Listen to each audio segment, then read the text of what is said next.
Comenzamos nuevamente con la temática, la serie Ayuda, que hemos estado ya enseñando en los últimos fines de semana. En estos fines de semana que hemos estado ya enseñando este tema, vamos a ver que nos hemos enfocado en el desbalance emocional en los corazones de las personas, como viene siendo aquellos que están quebrantados y que venimos a los pies de Cristo rotos. El segundo tema, aquellos que viven con un corazón angustiado, con dolor o sufrimiento. El tercer tema, aquellos que viven con mucha preocupación o ansiedad. También el cuarto tema, aquellos que por alguna u otra razón su vida o en sus pecados viven avergonzados. También con aquellos que como reacción a su carácter o poca madurez viven un carácter de enojo. El sexto, tratamos el tema de las adicciones. El séptimo, que es la apatía. El octavo, que fue la soledad. Y hoy estaremos hablando el tema de la culpabilidad. La culpabilidad, cuando una persona se siente culpable. Así es que vamos a prepararnos para este mensaje.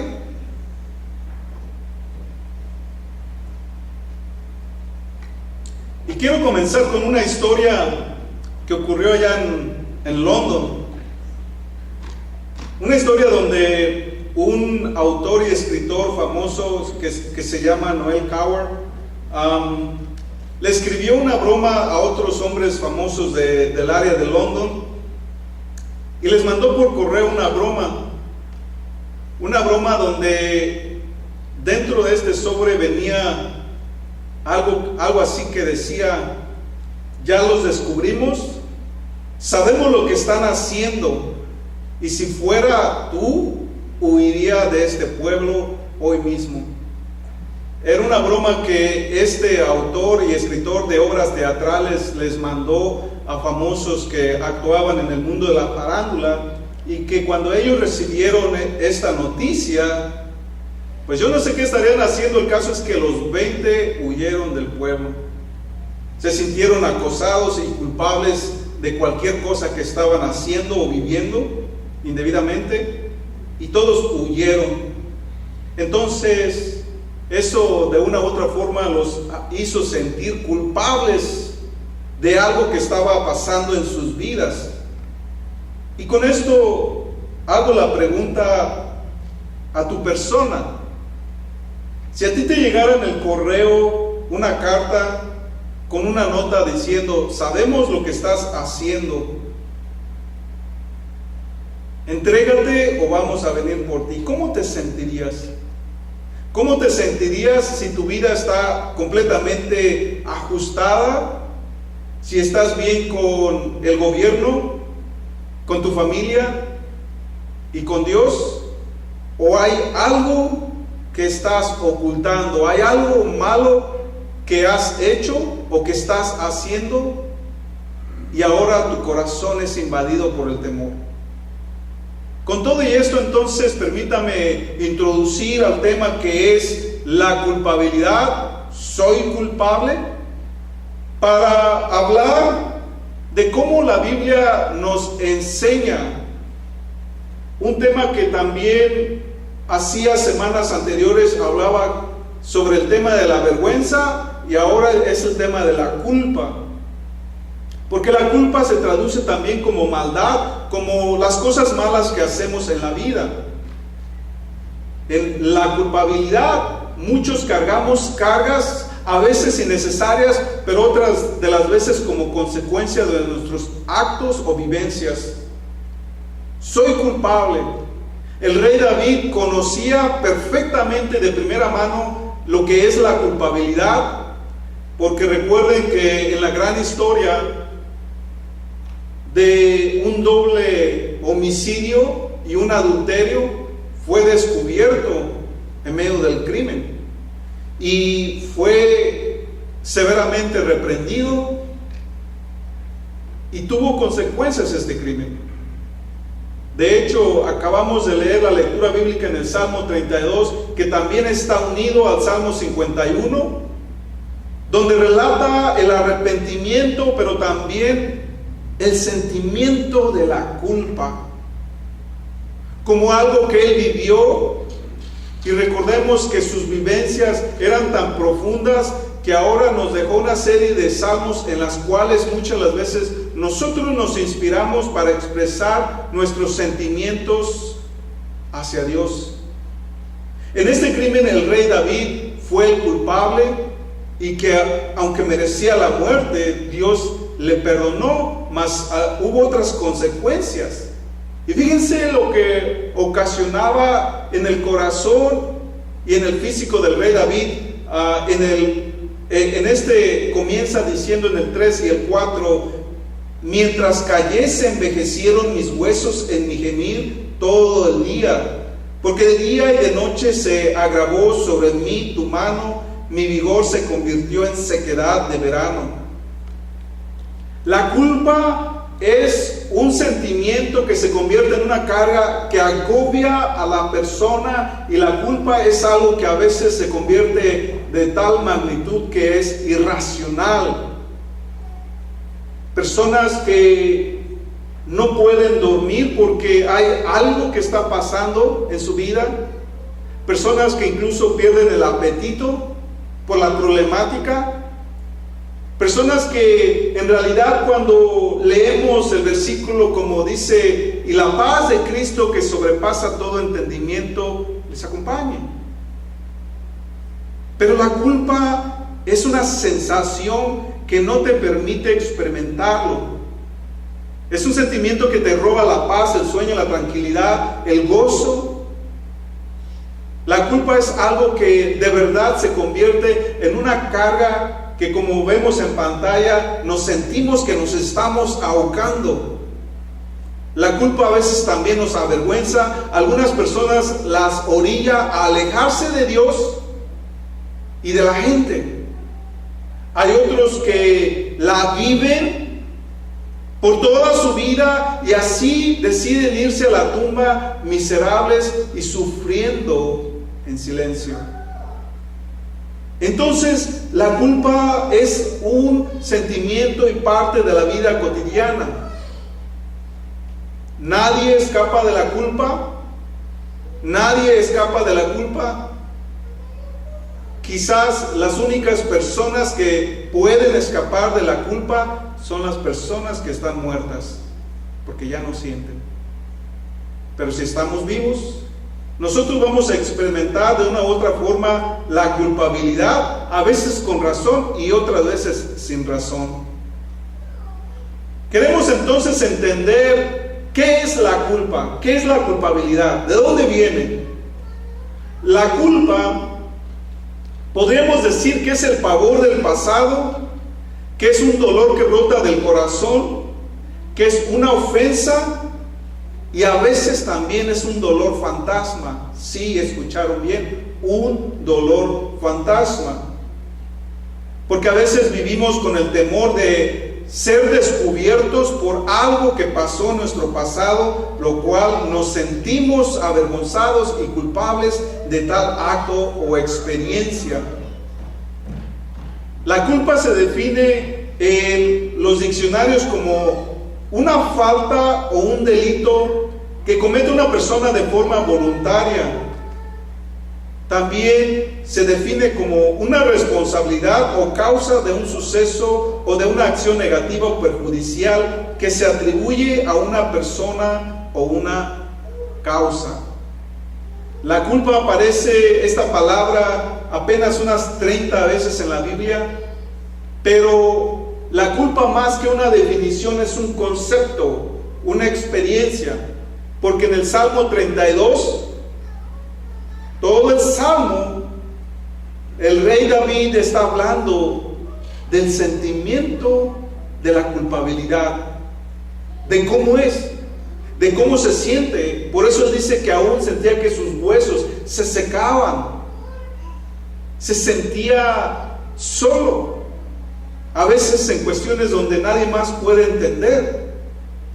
Esta palabra hebrea asam o culpa también la refieren como la ofrenda por el pecado, la ofrenda por el pecado, y que designa la transgresión por la cual se da la ofrenda.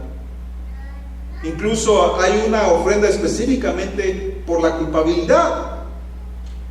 Pero ya en el Nuevo Testamento se traduce como bajo el juicio, o también como digno de castigo. Como digno de castigo. Muchas de las veces las personas pensamos que porque ya estamos en la era de la gracia, la ley ya no aplica a nosotros. Pero en realidad es que Cristo nunca vino a abolir la ley, sino a cumplirla. Santiago 2:10 nos dice: porque cualquiera que guarda toda la ley pero ofende en un solo punto, se ha hecho culpable de toda la ley. La ley, vamos a observar que en términos ceremoniales, lo que es el Antiguo Testamento, el Antiguo Pacto, no aplica a los cristianos del Nuevo Pacto. Pero que aún nosotros, como dice el apóstol Pablo, ¿cómo conoceremos el pecado si no es a través de la ley? Porque la ley revela lo que es el pecado. Entonces, la culpa es parte de la maldad del corazón del ser humano. La culpa es parte de la maldad del corazón del ser humano. Y vamos a ver que este concepto y esta definición está por toda la Biblia de una manera tremenda. Y me ha tocado ver cómo a veces las personas consideran que el sufrir es normal, consideran que la vida es así. Es normal que me maltraten, es normal vivir el abuso, es normal simplemente vivir en miseria, y las personas se adaptan.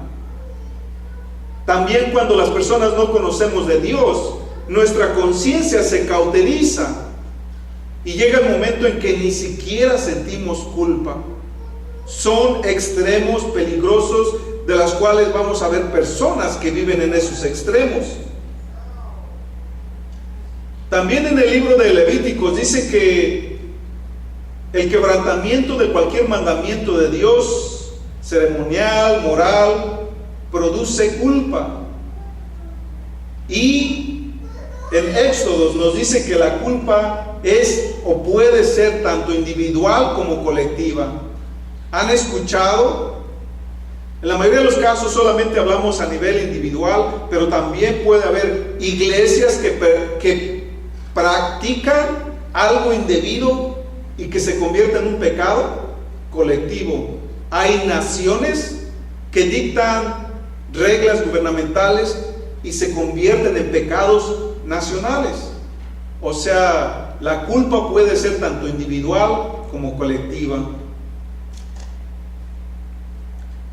Para hablar de la culpabilidad debemos primero sentar una plataforma para entender por qué sentimos culpabilidad. Para construir una plataforma y entenderla, vamos a ver que cada uno de nosotros tiene un marco panorámico.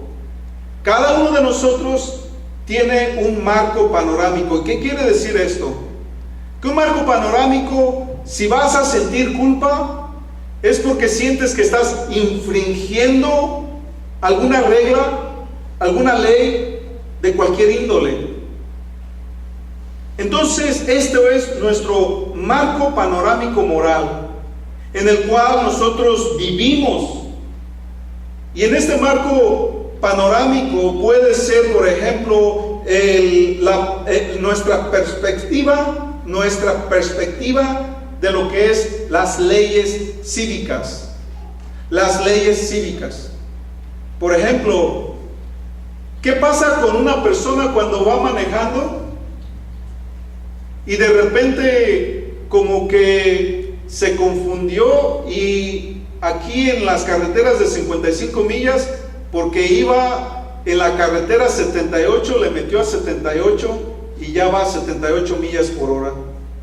¿O qué pasa cuando estás hablando por el teléfono o texteando o chequeando los chismes en Facebook y de repente en una zona de 35 ya vas a 50. Estás quebrantando una ley cívica, ¿no? Y muchas de las veces somos culpables de esto. Otras de las veces sabemos las leyes, quizás no a profundidad, pero lo suficiente para determinar cuando muchas de las veces estamos quebrantando la ley. Por lo tanto, como buenos ciudadanos, vamos a tratar de portarnos bien para no romper las leyes cívicas. Porque si las rompemos, ¿qué es lo que va a pasar? Bueno, voy a dar un caso más específico. En una ocasión estaba un señor que en las cámaras de un negocio fue grabado cuando asesinaba a una persona. Había evidencia en los videos, hubo 2 testigos, se encontró las armas de fuego y en el ADN toda la evidencia estaba. Pero cuando se presenta delante del jurado y le preguntan cómo te declaras, el señor dice: soy inocente, soy inocente. Y no quiso aceptar la culpa, aunque toda la evidencia apuntaba en una sola dirección. La abnegación no tiene validez ante la evidencia. Cuando una persona rompe las leyes cívicas, ¿cuántos jueces conocemos que perdonan ese tipo de actitudes? Una persona que es encontrada culpable no es perdonada y ciertamente pagará como venga las consecuencias establecidas por esa ley gubernamental. También otro marco de referencia son los pensamientos personales, los parámetros personales.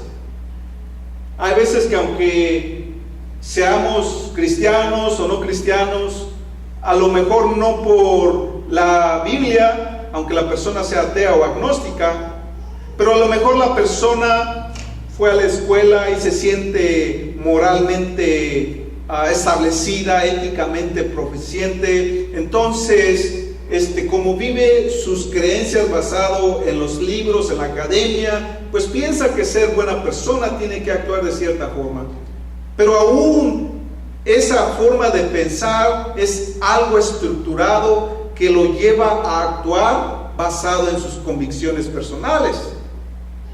Entonces tenemos un marco de referencia basado en las leyes establecidas, tenemos un marco panorámico de lo que piensa la persona, pero ahora quiero aplicar lo que para nosotros como cristianos pensamos. Para nosotros diferenciar entre el bien y el mal, se debe de establecer un marco panorámico. Y estoy hablando del pensamiento judeocristiano, o sea, la Biblia.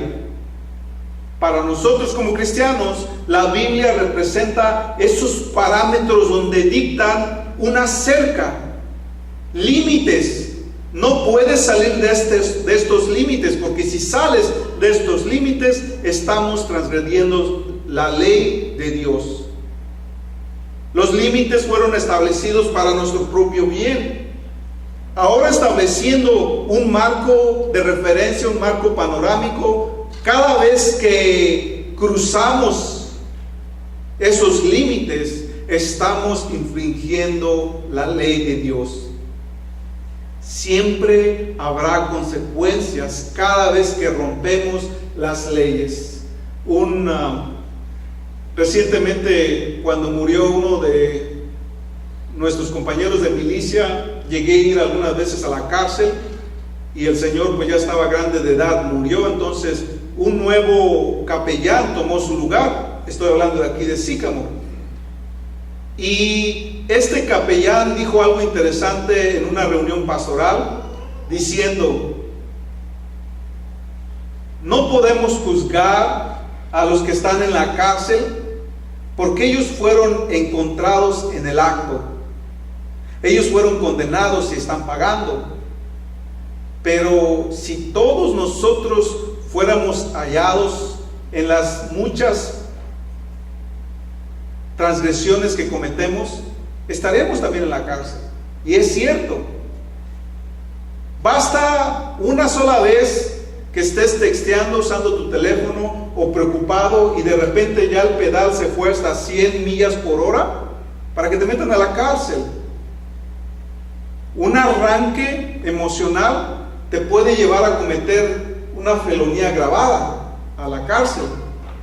Y hay veces nosotros que venimos como inmigrantes de otras partes y llenamos papeles y no sabemos cómo llenarlos y ponemos una mentira, y una mentira, aunque no sepamos porque no conocemos las leyes, nos puede llevar a la cárcel. O sea, hay muchas formas que las personas llegamos a cometer y a infringir leyes y que nos hace culpables de una transgresión. En la pantalla tenemos las 5 tipos de culpas que he determinado reflexionando en este tema, porque de aquí vamos a ver que hay ocasiones que tenemos toda la razón de sentirnos culpables, mientras que hay otras que no deberíamos, y hay veces que no sabemos distinguir la una de la otra. El primer tipo tenemos la culpa genuina. La culpa genuina es cuando hay hechos, hay evidencia veredicta, cuando hay sentimientos dentro de nosotros que nos indican que hemos hecho o dicho algo indebido y somos culpables. Somos culpables. Llegaba, por ejemplo, en una ocasión un señor al psicólogo diciéndole cuánta culpable se sentía porque había tenido una relación ilegítima mientras estaba casado, y sentía su culpabilidad porque sentía que había traicionado a sus hijos y a su esposa.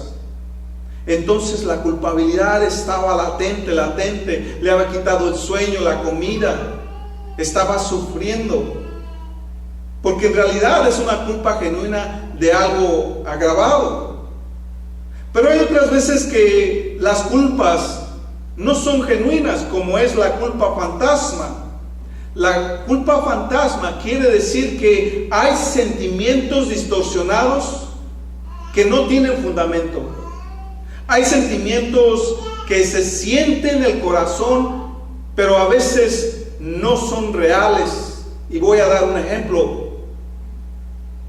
En la consejería se escucha continuamente cómo los niños, al no entender la realidad, al todavía no desarrollar un pensamiento, un carácter, una personalidad, niños pequeños son violados. Ahora los niños se sienten culpables por lo que pasó, cuando en realidad el transgresor es el culpable, pero a veces los niños se sienten de esa forma. Algo también común es cuando hay divorcios o separaciones, y cuando la pareja se separa quedan los hijos, a veces chicos.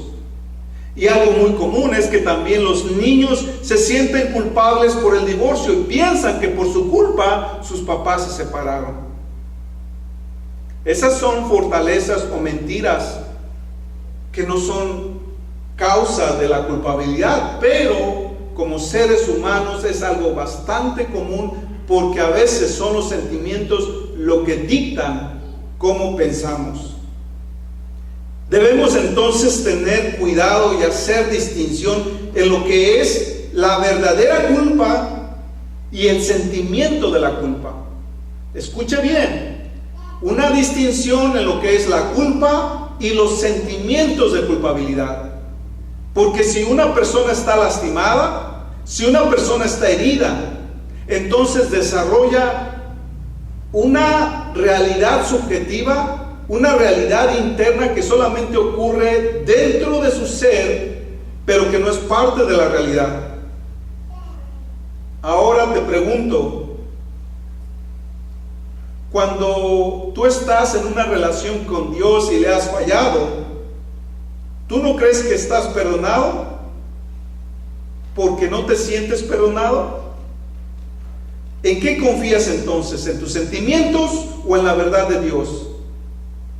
Muchas de las veces así vivimos cuando ya Dios te dice en su palabra que su promesa, su amor, su misericordia, su perdón, pero los sentimientos de la persona están deteriorados y no siente ser perdonado porque está confiando más en cómo se está sintiendo. La fe no son sentimientos, la fe es una convicción, es una decisión, y debemos notar la diferencia entre ambos.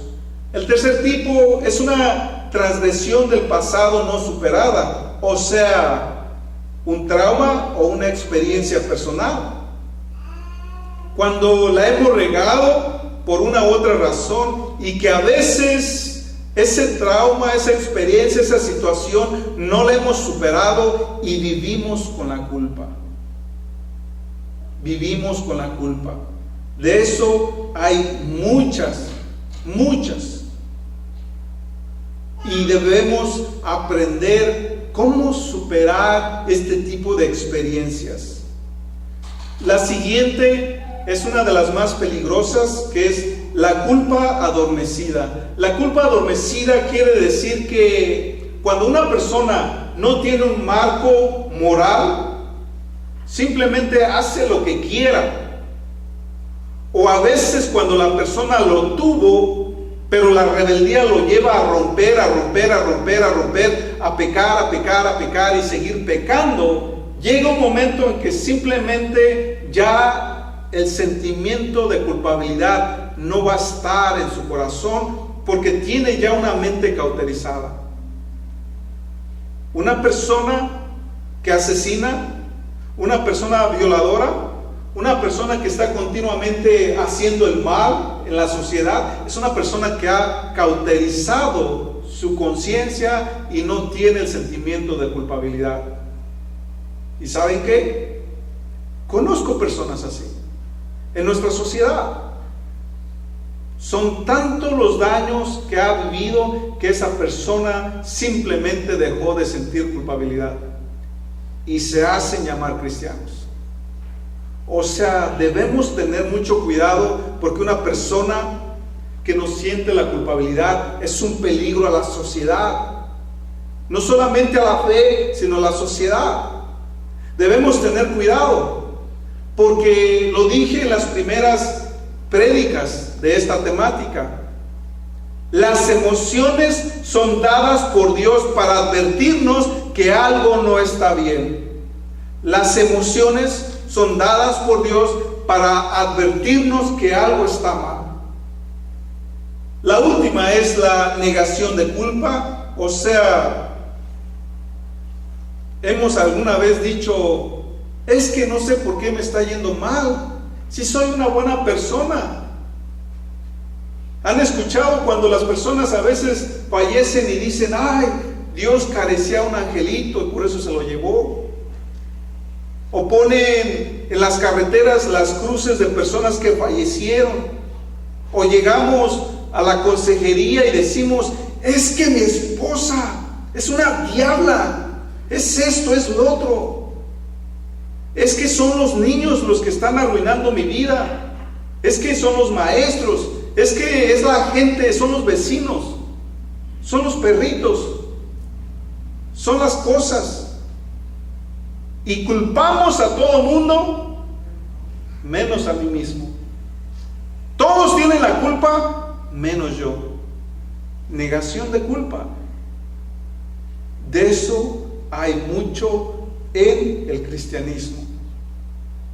Por eso debemos de tratar de entender si nosotros estamos batallando con la culpa, qué tipo de culpa es y por qué la sentimos.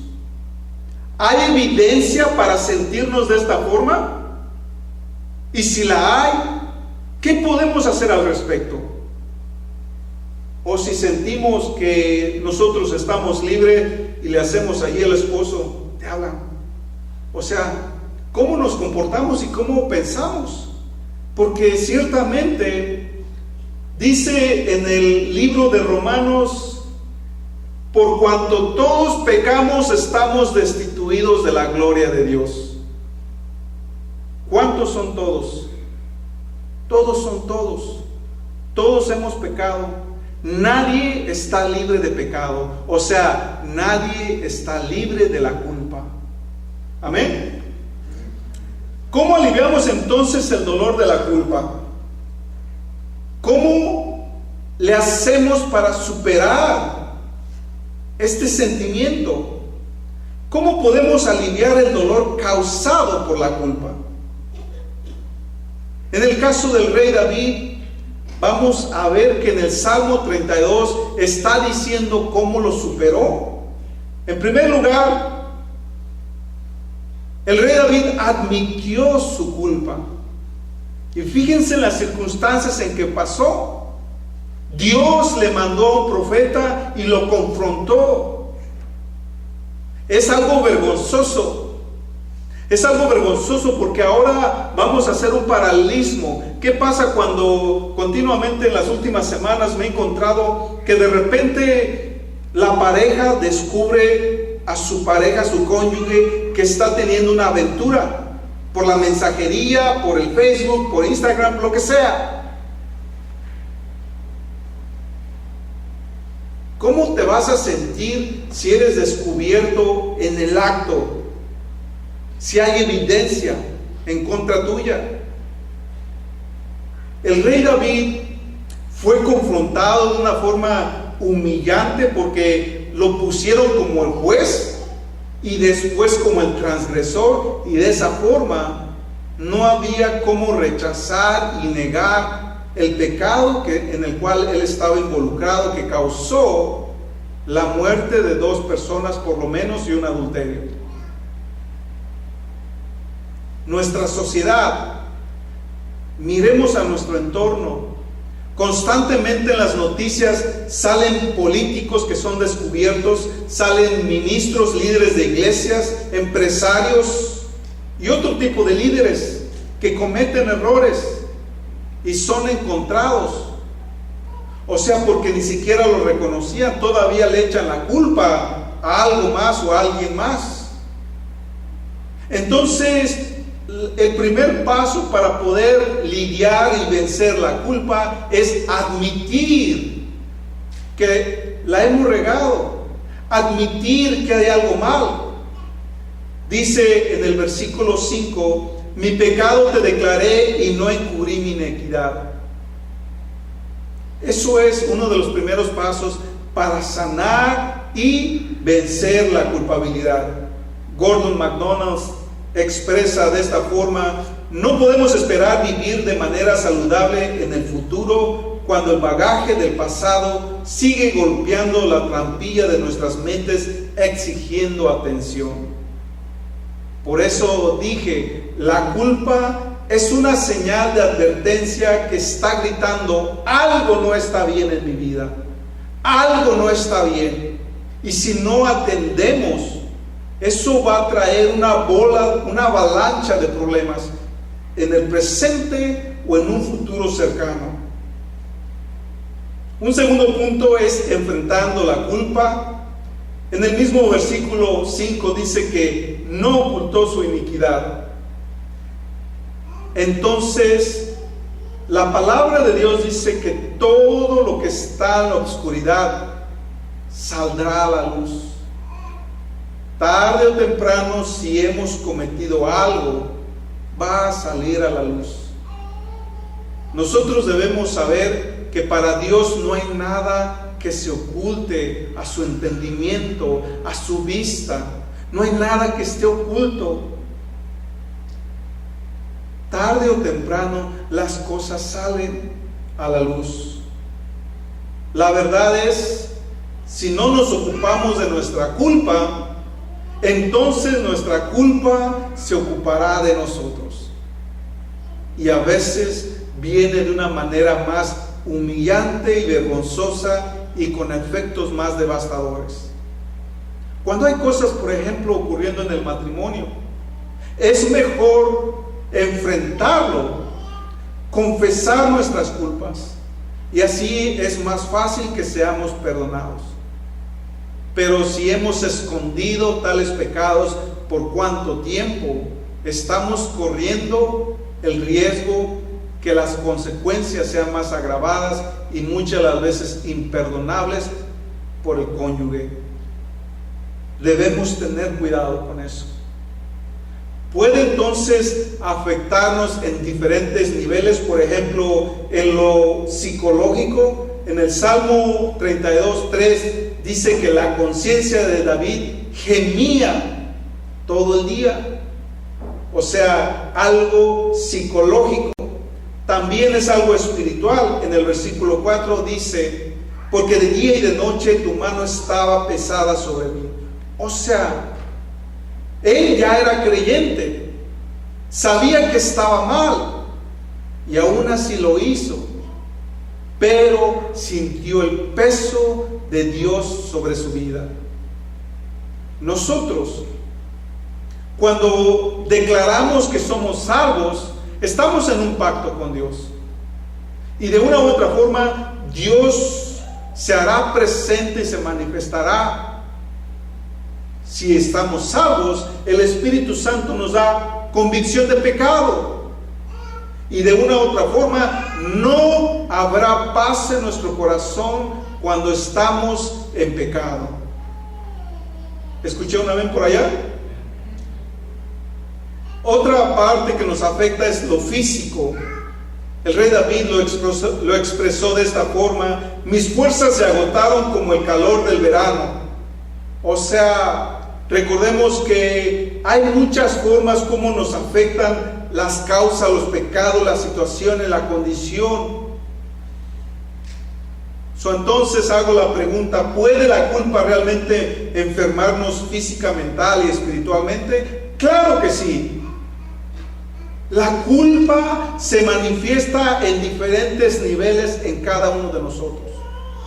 La culpa nos lleva a la amargura, a la depresión, a la tristeza. Y es una carga que destruye la paz, el gozo y la felicidad de una persona.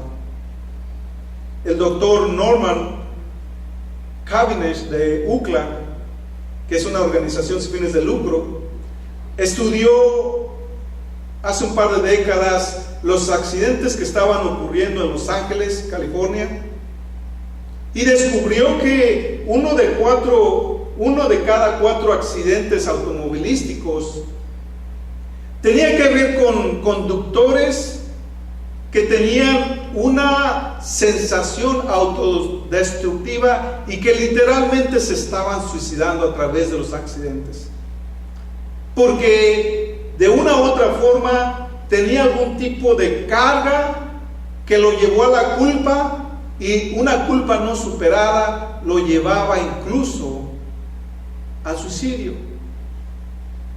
En las clínicas de psiquiatría también la culpa no resuelta es uno de los problemas más comunes que agobia a las personas afectadas a tal extremo que los llevan a tomar pastillas, drogas, perder la razón, sentir la depresión y contemplar también el suicidio. Una culpa no resuelta directamente se traduce como una carga en el corazón de aquella persona que no ha sabido cómo quitarse esa carga de sus hombros. Hablando de este tema, ayer por la mañana estaba sintiendo una carga de culpabilidad, porque hace un tiempo atrás un querido hermano falleció, y lo peor del caso es que este hermano me había llamado como 3 veces un día antes que falleciera, y me estaba doliendo en el corazón, porque en realidad nunca sabré por qué me llamó. No sé si estaba la muerte a la puerta, si sentía ya que estaba agonizando, yo no lo sé. Y ese pensamiento me estaba perturbando. Y después Dios trajo a mi mente que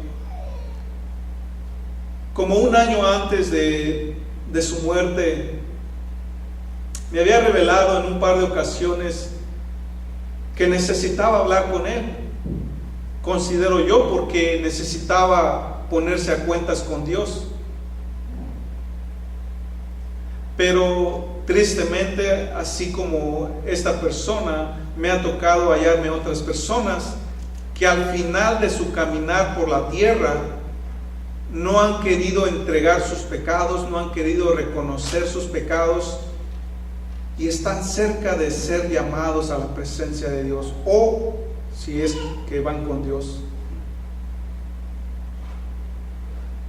Dios busca la restauración y busca que estemos a cuentas con Él. Al menos en esta ocasión me trajo un alivio el saber que ya lo había intentado en por lo menos 2 ocasiones, pero sí me dio mucha tristeza el saber que esta persona se había ido sin haber ajustado ciertas cuentas con Dios. Nunca lo sabré si Dios perdonó aquellas cosas que la persona no entregó o no. Solamente es entre Dios y Él. Pero nosotros debemos entender que la culpa se convierte en cargas cuando no hemos resuelto ese sentimiento en nuestro corazón. Por lo tanto, una de las salidas más poderosas es la confesión de la culpa. Porque la culpa es como un globo que se infla y que causa presión en nuestro pecho. Es más, me encantó como el autor Sproul lo define como, es como un cubo de hielo. La culpa es como un cubo de hielo. Aquí no se ven mucho los cubos de hielo, pero allá en México, donde vamos a comprar los raspados, allá hay unos cuadrotes de hielo, ¿verdad? Imagínense que tienen su cubo de hielo en un rincón oscuro y frío, y la culpa es así porque se mantiene oculto, escondido. Cuando una persona mantiene la culpa, no se va a deshacer y va a estar allí latente, hostigándote. Es una carga que vas arrastrando por la vida. ¿Y qué es tan sencillo de resolver la situación como confesando la culpa? Entonces esa culpa la sacas de ese rincón oscuro y la traes a la luz de Cristo, y en la luz de Cristo ese cubo de hielo se deshace. Tan sencillo como esto. Y ahora lo voy a decir a un nivel más profundo. Hay veces que las personas no le creen a Dios, lo confiesan y siguen batallando con la culpa porque no le creen a Dios. Entonces, cuando eso ocurra, es necesario tener 1 o 2 testigos para que ahora el papel de Dios esté a través de ese ministro, de ese líder, y que también la culpa sea más verídica y creíble para la persona que está batallando con entender el perdón de Dios. Es sencillo, pero a veces nos cuesta trabajo de tomar el valor para confesar la culpa, lo que haya sido la maldad, la iniquidad, la carga.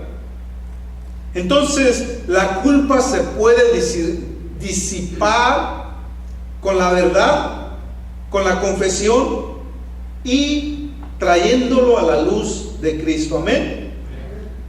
Entonces te hago la pregunta: ¿no te gustaría tener la conciencia tranquila? ¿No te gustaría sentir la paz, el gozo de Cristo? Porque en la primera carta de Juan 1:9 nos dice que si confesamos con nuestra boca nuestros pecados, Él es fiel y justo para perdonarnos nuestros pecados y limpiarnos de toda maldad. Así de sencillo. Y una vez siendo perdonados, podemos olvidar la culpa. La promesa de Dios es que dice que Él echa nuestros pecados, nuestras cargas al fondo del mar y nunca más se vuelve a acordar de ellos. ¡Qué grande promesa! Es una promesa que nos alivia y que nos da mucha paz cuando venimos de un pasado que nos han llenado de dolor, de traición, de sufrimiento, pero que ahora Él quita nuestras cargas, Él quita nuestras iniquidades. Entonces podemos decir que Cristo toma esa carga que nosotros hemos llevado. Él nos redime. Cristo pagó la culpa, la transgresión por nosotros. En Isaías 53:10 nos dice: con todo y esto Jehová quiso quebrantarlo y lo hirió. Cuando se haya puesto su vida como sacrificio por la culpa, verá descendencia, vivirá por días sin fin, y la voluntad de Jehová será en su mano prosperada. Él pagó por la culpa de todos nosotros. ¿Cuál es entonces la solución para que sea quitada nuestra culpa? Confesándola. Y Él dice que Él nos limpia y nos quita toda maldad. Ahora ha llegado el momento de aceptar el perdón de Dios. Es tan sencillo. Recordemos, tu realidad no está regida por tus sentimientos. Tu realidad no está regida